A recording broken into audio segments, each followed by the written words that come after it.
Hello, good evening, good afternoon, whatever time it is in your neck of the woods. We're going to talk about another episode, another week 2 of game analysis and production perspectives. Of course, I am Ray Hazlip. Don't worry, we will get back to normal unscripted gaming episodes.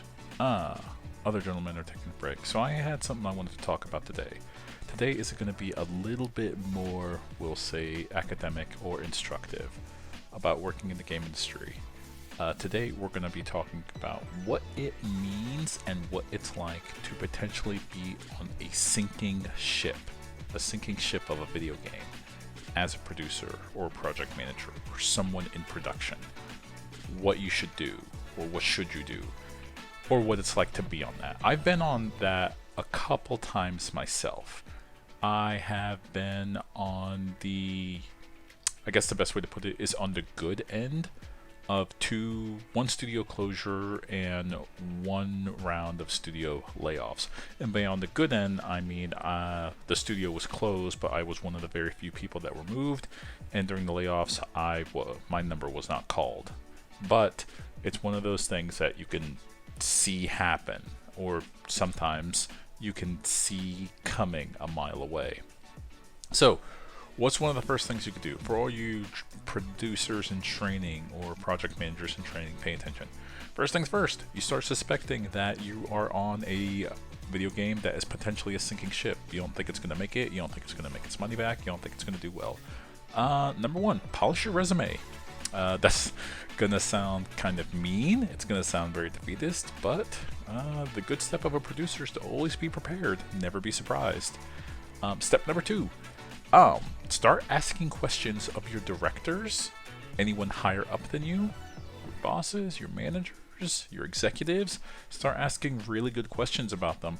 Ask where the direction of the game is going, ask where the direction of the company or studio is going, and make sure you document everything, either via email or any sort of living documented notes. You know, if you want to take pen and paper, that's fine. Take physical and digital notes. You know, printers exist for a reason. Make use of that. Also, this one's going to sound sneaky. I promise you it's not.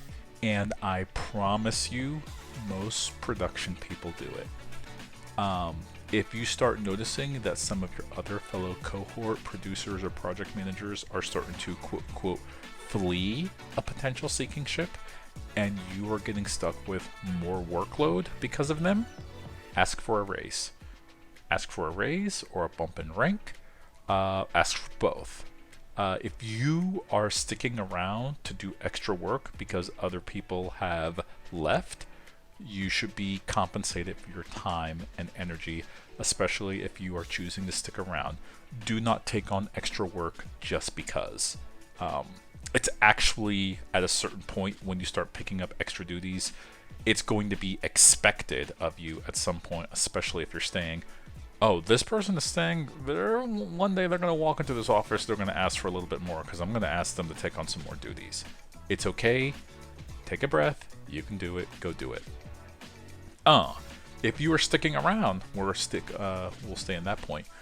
Do your best to raise your individual team's morales. Typically, producers and project managers aren't in charge of the entire team unless you are already in the executive level of production.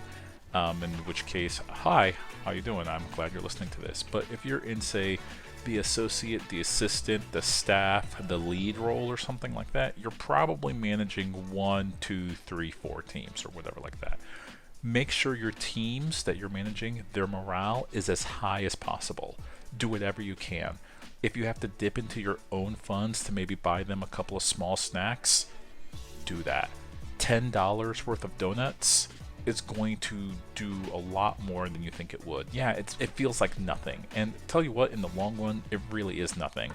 But just coming into work and knowing that, hey, I'm about to have a rough day, but there's some free sugar just sitting right there. It's like, hey, my boss didn't have to do that, and it's not on the company's dime. They did it for me. That's kind of nice. Boss. Producers normally aren't bosses, but here we are.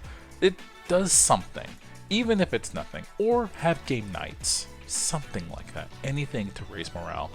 I can tell you right now, having certain game nights where we would play, I do believe it was Halo Infinite or Among Us, yeah, it didn't do much, but it did something. Ask your marketing team if they can rescope what they're going to actually be showing off for the game. If you feel like, man, this game is not going to be what we think it's going to be, ask the marketing team, like, hey, all the images you're showing, let's go ahead and cut back on some of that. Can we show like some of this stuff? This area of the game is going to be way more polished. Or tell you what, we're going to have a shift in what the tone of our game is going to be.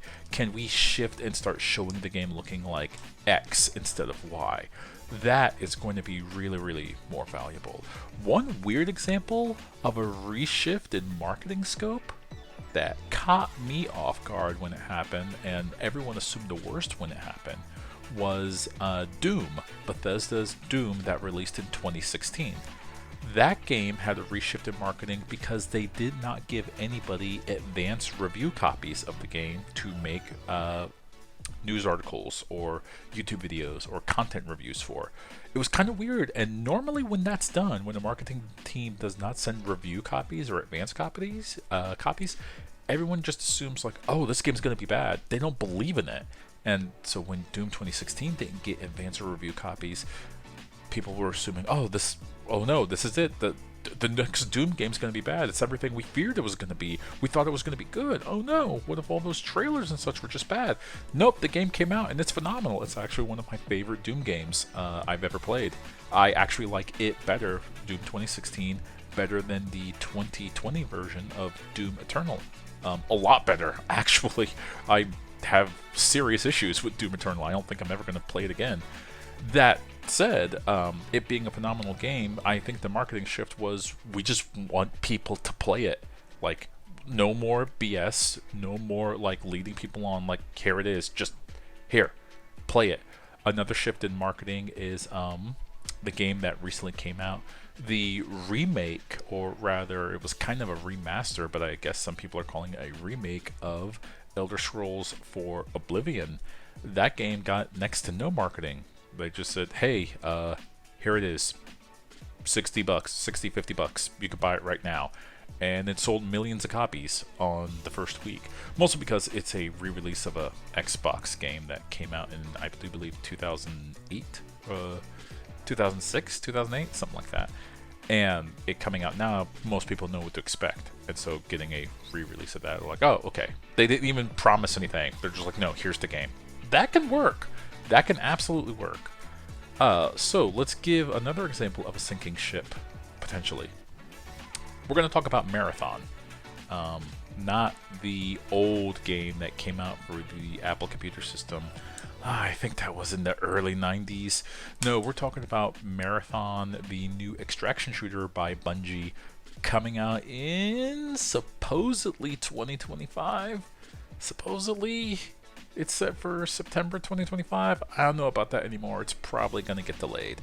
The word on the street is that a delay for it is coming. We'll see. It is not like the Marathon that was released way back in the early 90s. That was a series of 3 first-person shooter games that were very much like Doom, but they were also kind of puzzle-like games. There were puzzles you had to solve to progress in the game.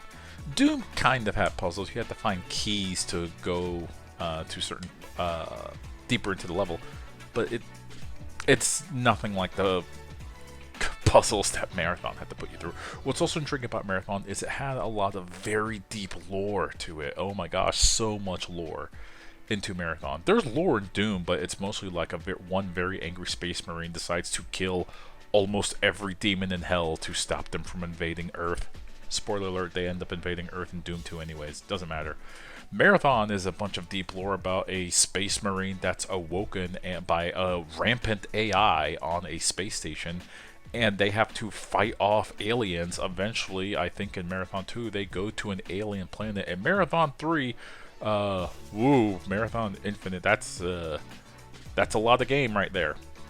It's kind of hard to even describe, so I'm not going to even try to dignify it.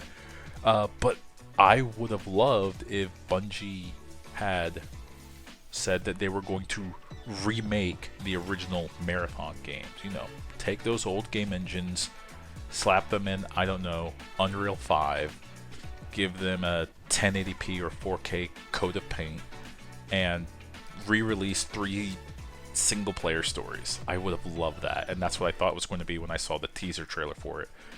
Then the trailer revealed that it was going to be an extraction shooter, and like that, I don't know if you heard me snap my finger, I lost all interest in the game. Complete and utter interest.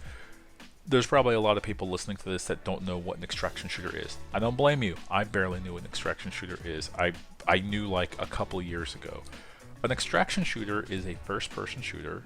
Sometimes it's a third-person shooter. It's a shooter of some type. You have a gun, where you, the player character, are with a team of typically other friendly player characters, and you try to kill other enemy player characters, other human beings that are playing a character, and sometimes NPCs, non-playable characters, and you grab their loot. You grab their gear, you grab their guns, you grab their armor, their skins, their specialty, not actually skinning the character, but like specialty skins that you could take off of them that will make you look more shiny or more different, and then you have to, as the name entails, extract with all of those items. But if you get killed, if you get knocked out, 1 kill, no respawns, then that's it. All the stuff that you looted, it's gone, and someone else can loot it off of you. The goal is, it's a constant game of high risk, high reward. If you can't get extracted or you can't get killed and you get killed, all your loot's gone. And the way Marathon is building it is every single season, a season in a video game, in case you don't know, lasts a couple months. All of the loot that you got is reset. So if you were on a tear for a couple months, then get reset and you have to go do it all over again. I never play extraction shooters because that's not how I play video games. I play video games to relax. I do like high stress video games. I've played and beaten almost every Dark Souls game, except for Dark Souls 2. I just can't put up with that game. You can't make me. But yes, Dark Souls 1, Dark Souls 3, Bloodborne, Elden Ring, what have you, Sekiro. But I don't want to play a game where every single time I die, I lose all of my gear, all of my weapons I collected, all of the kit all of the items. I don't want to play a game where I lose all of that. That doesn't happen in Dark Souls, by the way. You lose like currency, you lose your souls, or in Bloodborne, you lose your blood echoes, or in Sekiro, you lose. I forget what they call it in Sekiro. They call it something, but I don't care. It doesn't matter. Point is, the purpose of dying in those games is it's okay to die. You're actually expected to. In extraction shooters, the goal is to never die. Otherwise, it really, really, really sucks. And I don't want to deal with that. Sorry. Life is a little bit too complicated for me to go ahead and play a video game where I'm like, yep, I want to be stressed out all the time. I want to just sit down and get rocked by some 18-year-old that has a bunch of free time and has mastered all of the maps and has the best weapons and kit and will just snipe me from across the map. That doesn't sound fun to me. Let's also get out of the way that Bungie is in a lot of trouble because recently it's found out that one of the most interesting things about Marathon is the art in that game. Apparently a lot of art decals, all of that was plagiarized from an artist with the screen name Anti-Real, and that's insane to me. Let's make it very clear. Bungie is a multi-billion-dollar studio. What do you mean you stole art from someone? It's okay to use people's art on a mood board, or it's okay to like crib art for like, okay, I'm kind of feeling what this person is throwing down, so I'm going to try to incorporate that style into my art. That's perfectly fine. Everybody does that. But no, this is straight up like one-to-one plagiarism. And the artist was rightfully pissed about it. So rumor has it, and this rumor is kind of understandable. Rumor has it that the person that plagiarized most of the art for Marathon or the upcoming game Marathon, that person was laid off during one of the many layoff waves that Bungie went through. I think Bungie has laid off, I think, something around 2,100 people or something like that in the past 4 years. I might be wrong. There's a fact check in there somewhere. Hundreds of people have been laid off by Bungie in the past 3 years. That I can safely say. And the artists may have been part of the layoff wave, and there was nothing that they could do. For all we know, the artists put all of their art that was in the game as just a placeholder because, as I said before, artists all the time use art from all over the world in a mood board, and they could have just put it as like, yeah, I found this art online, I think this would look good in the mood board, I'll do a placeholder decal right here, and I've been laid off. And then they don't care anymore and they leave. And yeah, I don't blame them. I don't blame someone for just like, you're not asking me to do my job anymore, so I'm not going to. You stopped paying me money and you're going to restrict my healthcare here soon. I've got other stuff to worry about. Yeah, I totally get that. Shout out to Bungie for laying off hundreds upon hundreds of people, but still pushing out your game for money. Yeah, you know, we can get into the capitalistic part of that maybe later. So the icing on the cake of what's already two really weird things. One, I'm explaining what an extraction shooter is to most people because most people don't know what it is. Extraction shooters aren't exactly popular. The most popular extraction shooter, I do believe, is Escape from Tarkov. No, I don't know how many players are playing it. I do know that it's about a $50 game to play the permanently early access beta in it. I'm being cheeky when I say permanently early access beta because it's been in beta for like literally, I want to say half a decade, something like that. There are other extraction shooters. Most extraction shooters are free to play because it sucks to pay money and constantly be on a lose streak.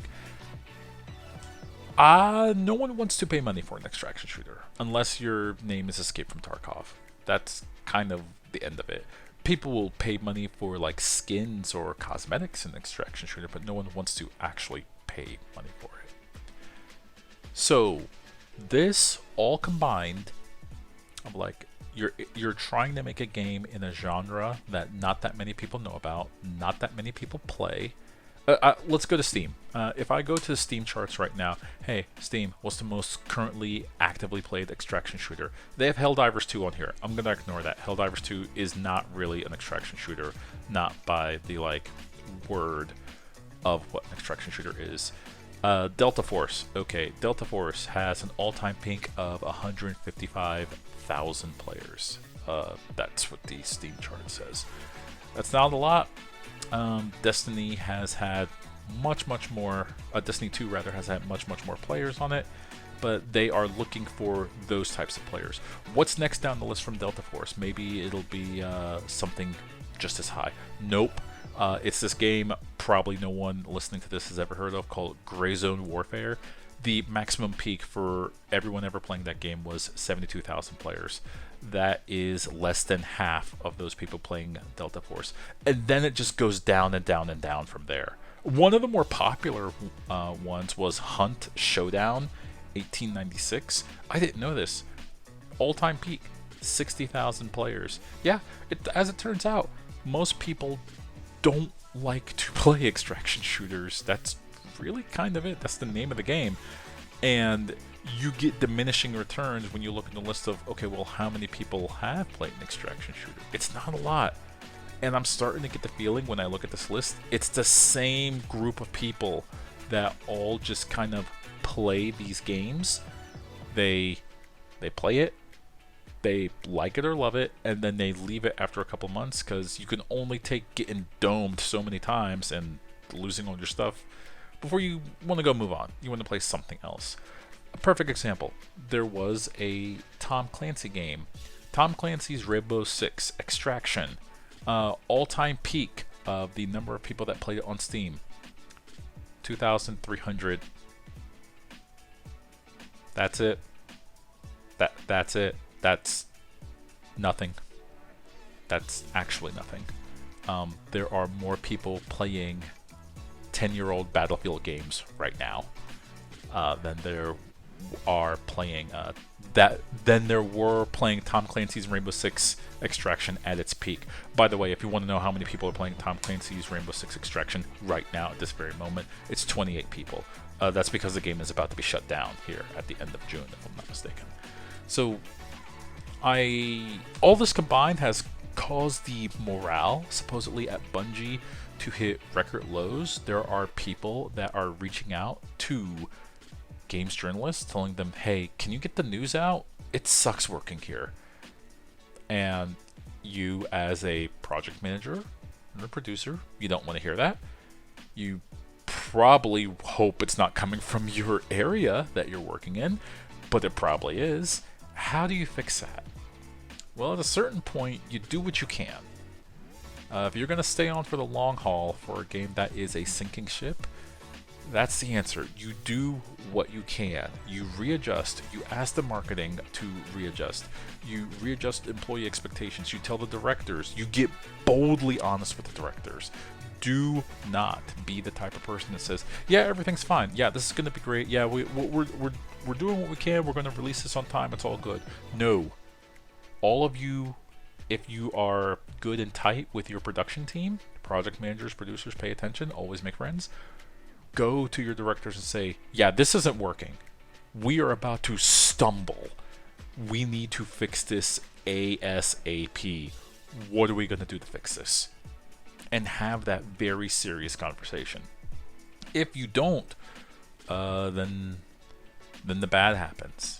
And I've been on the bad end when the bad happens, and yeah, it feels bad. So, can they save it in time? Can they save it for the summer when the game releases? I don't know. I actually have no idea. Rumor has it that the game is going to get delayed. It might get delayed for like a year. Great. Cool. I'm being perfectly honest with everyone listening to this. I'm super not interested. I don't want to play an extraction shooter. I actually just want to play a single player version of the old marathon games that have been remade. I am that target market. I am kind of done, DONE, with live service video games that always require my connection and money. Like, I'm absolutely done with live service games that cost money. I have paid too much money for live service games. For those of you that are asking, well, what's wrong with paying money for a live service game? Well, when the server goes down, I have a disk or I have a bunch of data that means nothing. Like, literally nothing. I own the disc. It's behind me, of Battlefield 2142. That's one of my favorite first-person shooters ever. I can't play it right now. The disc means nothing. I have the disc of Destiny 2 Forsaken. That disc means nothing because all of the content in that disc, the planets, some of the guns, a lot of the funny enough, a lot of the characters, they don't exist in what Destiny 2 is, so the disc literally means nothing. It's not that old. I got it in 2019. I feel I'm justified in having this complaint. Maybe people are like, well, Battlefield 2142 is pretty old. Yeah, sure. I would still love for them to like still support the servers. Counter-Strike is pretty old. I can still play that. I don't have the disc version of that. I am done paying money for live service games. So when they're asking $40, like, do you want to pay money for a game that's eventually going to get shut down? No, actually. No, never again. Ever. You have to really, really convince me to do that. So, what can they do to convince people that aren't me? I don't know. I'll be perfectly honest. For the producers and project managers working on Marathon, I don't know what they can do. I don't think that they can force the game designers to make it to add a single player component. I don't think they can do anything to the marketing to make what's already been. It's kind of like the stink of defeat is kind of already hovering over this game. Some people have said that plagiarism, the plagiarism allegations, which the allegations turned out to be true, are the nail in the coffin for this game, and I'm one to agree. You can go to the subreddit for this game, and it's kind of the most depressing place you could go, besides like local politics. I mean, not local, federal politics. That's also depressing.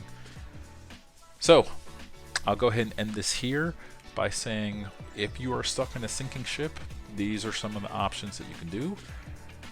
For those of you that want to follow up next time, or if you want to go ahead and have me read any of your questions on the podcast, go ahead and send us an email. Unscriptedgamepodcast, I do believe, is the email address. It's also going to be in the notes for the podcast, or if you're watching the video version of this, it is going to be in the video link. I'll go ahead and catch you next time, and you all have a good evening.